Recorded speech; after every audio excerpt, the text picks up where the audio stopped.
দুনিয়ার ৬০-৭০ বছর বেঁচে থাকার জন্য কত আয়োজন, কত পেরেশানি, কত টেনশন। অথচ অথচ পরকালে আমাদের কবরের জীবন কত বছর, না জানি কত বছর, কেউ বলতে পারে না। তার জন্য আমাদের ন্যূনতম পরিমাণে কোনো টেনশন নাই।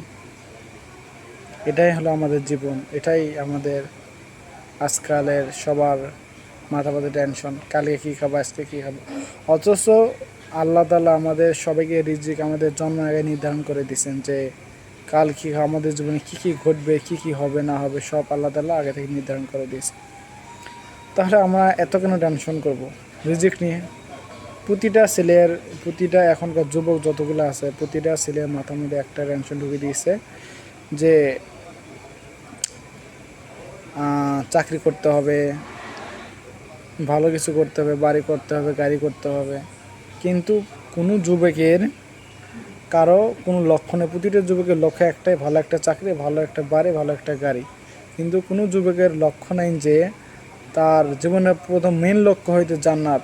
এটা কোনো যুবকের, আপনি প্রতিটা যুবকে জিজ্ঞেস করবেন যদি তুমি কী করতে চাও, উত্তর দেবে আমি ভালো একটা চাকরি করতে চাই, ডক্টর হবো, শিক্ষক হবো, বা এই জিনিসটা করবো। কিন্তু কোনো যুবক উত্তর দিবে না যে তার মেন লক্ষ্য হলো জান্নাত বা আল্লাহকে খুশি করা।